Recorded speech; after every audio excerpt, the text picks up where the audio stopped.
오늘의 주제는 나폴레옹과 히틀러가 러시아를 점령하지 못한 이유에 대해서 어떠한 배경이 있었는지 또 그리고 제가 생각하는 이유가 무엇인지에 대해서 말씀을 드려볼까 합니다.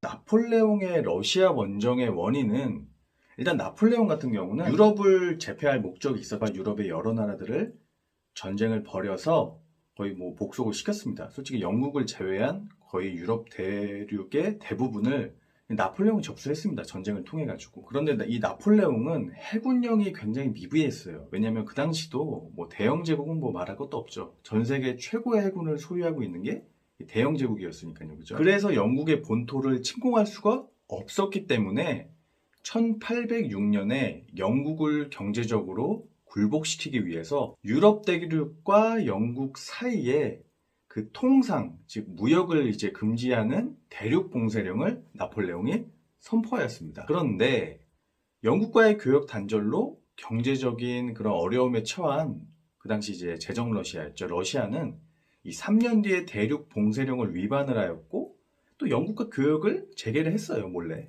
그러니까 나폴레옹이 빡쳐가지고 러시아를 응징하기 위해서 이 선제 공격을 계획했습니다. 이것이 바로 나폴레옹의 러시아 원정의 바로 시발점이었습니다. 프랑스의 실패 원인은 바로 이겁니다. 잘 알려졌는데 일단 날짜 계산을 잘못했어요. 날짜 계산을. 일단 강이 그 당시 좀 얼어있지가 않았어요. 보통 강이 좀 얼어있거나 이렇게 뻘밭이 안 돼 있어야지 이렇게 무기를 가지고 또 보급품을 가지고 이렇게 건널 수가 있는데 강이 얼지 않고 또 러시아 같은 경우 갑자기 얼었다 녹으면 그 뻘밭이 굉장히 심했습니다. 그 뻘밭 때문에 무기라든지 이제 보급품 물자를 이동하는 게 굉장히 쉽지가 않았어요. 그러니까 진흙에 막 빠지고 그 당시에 또 키예프라든지 바르샤바 같은 경우도 영상 10도였다고 해요.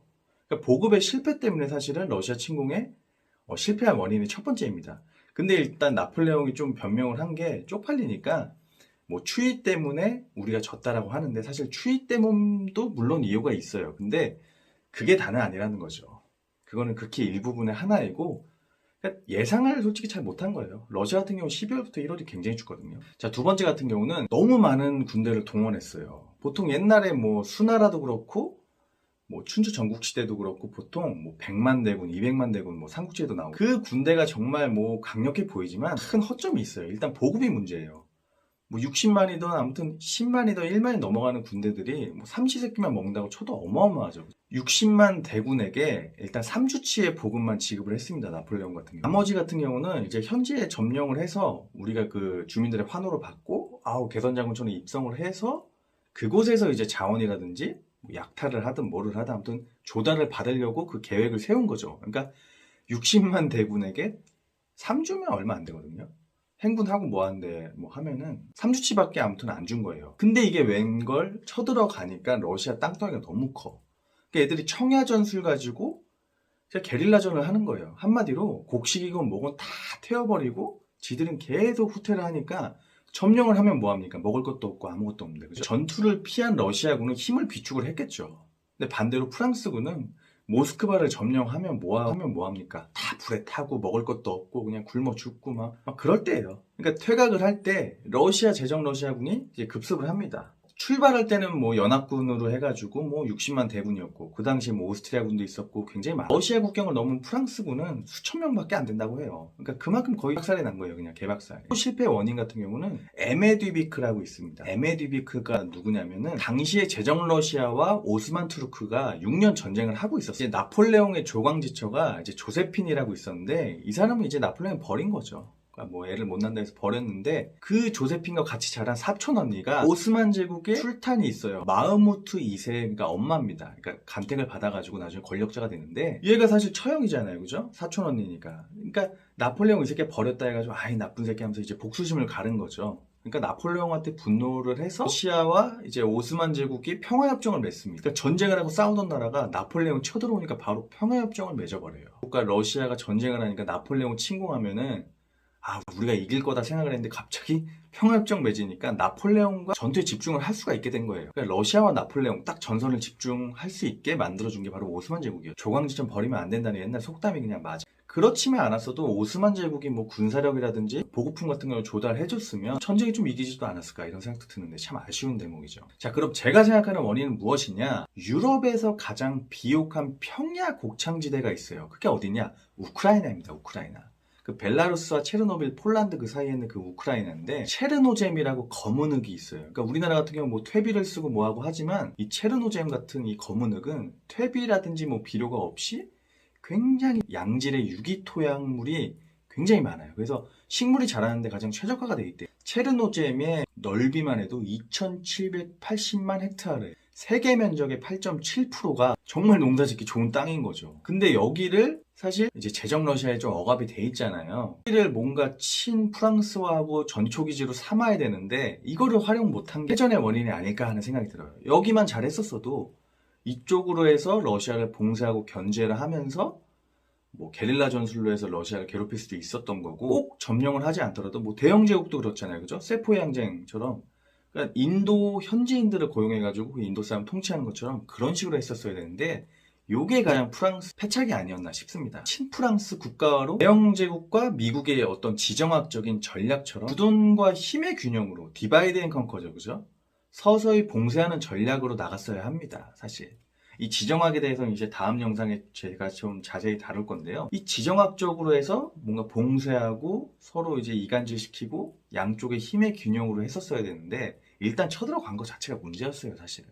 추운 기후와 혹한의 자연환경에 그런 익숙한 뭐 까자크족이라든지 스트리트 파이터 있잖아요. 장제프. 그게 까자크족이거든요. 현지 용병들을 통해서 훈련과 어떤 전략을 짰어야 됩니다. 왜? 군인들도 혹한기 훈련 하잖아요. 그죠?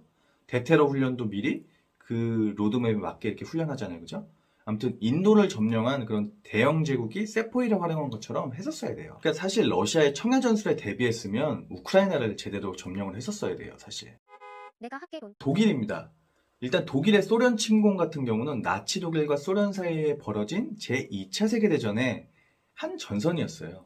그러니까 인류 역사상 최대 규모의 단일 전쟁이죠. 그죠? 그러니까 독소 전쟁을 통해서 어마어마한 사람이 죽어요. 정말 수천만 명이 죽는데 1941년 6월 22일 날에 일단 뭐 독일이 소련과의 뭐 불가침 조약을 맺었는데 일방적으로 파기하고 그러니까 선전포고도 전혀 없이 소련을 대규모로 침공합니다. 바르바로사 작전이 펼쳐지면서 이게 발발했어요. 그게 바로 독소 전쟁인데 이 독일군은 소련의 수도인 모스크바까지 불과 30km 앞둔 그 위치까지, 그러니까 힘기까지 진격을 했었는데 베를린에서 모스크바까지의 거리 1500km에 육박을 했거든요. 독일군은 정말로 지처까지 갔어요. 근데 이 전쟁이 1945년 5월 9일 소련이 베를린을 함락시킬 때까지 약 4년 동안 지속이 된 엄청난 전쟁이었습니다. 자, 일단 독일의 실패의 원인 같은 경우는 우크라이나, 뭐 발트 3국은 처음에는 그 당시 스탈린이 통치하던 시절이었어요. 소련의 서기장이. 그러니까 처음엔 독일군을 스탈린의 학살이나 대숙청, 왜냐면 제정 러시아의 장교들이나 뭐 그런 사람들을 대숙청을 했었습니다. 러시아 국민들을, 소련 인민들을. 그 공포 정치에서 뭔가 해방시켜준 그런 군대로 굉장히 환영해서 맞이했어요. 이게 얼마나 좋은 상황이에요. 그죠? 마치 케이팝을 좋아하는 것처럼. 근데 이 새끼들이 독일군의 대답이 뭐였냐면 학살, 파괴, 약탈, 뭐 강간 뭐 엄청 많겠죠. 그죠? 독일이 이러한 행위들을 저지른 것, 얘들 생각 자체가 너무 치우쳐 있었어요. 그러니까 열등한 슬라브족을 말살시키기 위해 취한 학살이며 이 전쟁이 또 장기화돼요. 본토 작전으로도 뭐 밀려서 아무튼 학살 대상자들을 아무튼 죽여온 게 바로 실책이었어요. 이 학살을 자행하니까 얘들이 얼마나 이를 갈겠어요. 그죠? 얘들도 게릴라전이나 소련에 참전하는 계기가 됩니다. 잘못한 거예요. 이런 곡창지대라든지 보급이라든지 러시아를 견제할 수 있는 지금도 대중국 대러시아 전력에 폴란드 이런 지역이 있잖아요. 그러니까 이런 중요한 지대들을 확보를 못한 거예요. 그러다 보니까 일단 독일군의 굉장히 그 잠재적 협력자가 될 수도 있었어요. 이 우크라이나라든지 발틱 삼국이 등을 돌렸지 그러니까. 예.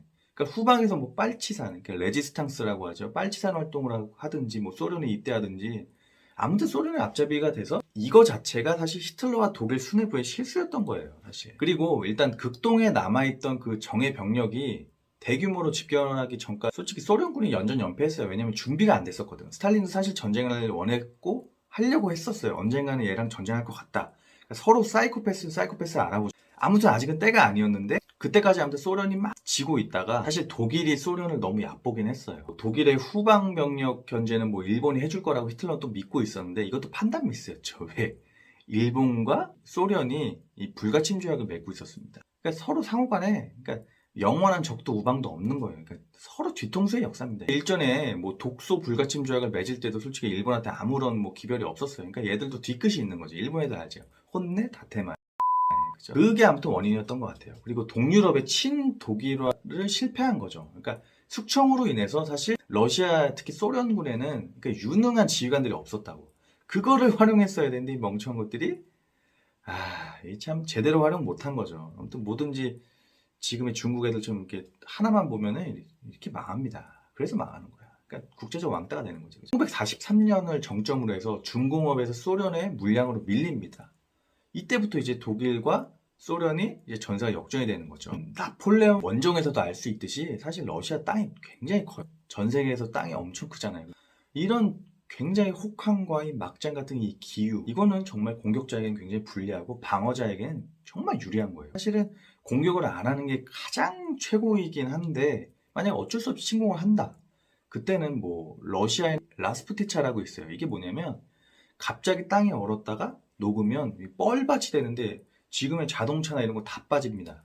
그러니까 이거는 뭐 다리를 건설하거나 우회하는 수밖에 없는데 이 라스푸티차라든지 혹한 이 동장 요거를 사실 우려해서 뭐 봄이라든지 아니면 초여름 정도는 침공을 해야 하는데 여름이 지나고 뭐 이렇게 되면은 솔직히 힘듭니다. 금방 이제 기후가 변하거든요.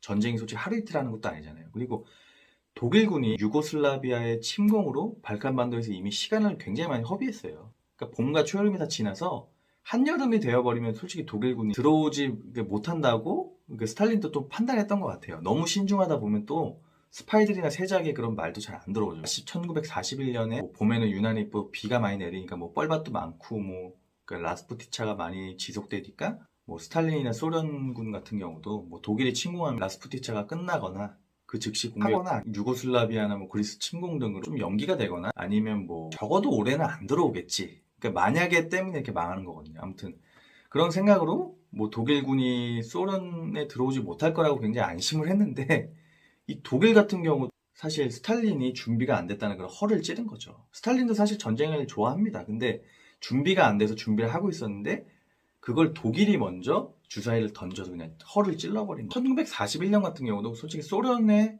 육군과 공군도 전환기에 굉장히 맞게 됐어요. 왜냐하면 그런 조직이라든지 지휘부, 뭐 수뇌부가 이제 장비나 훈련, 병력 배치, 방어 계획을 모두 이제 개편하고 있던 중이었거든요.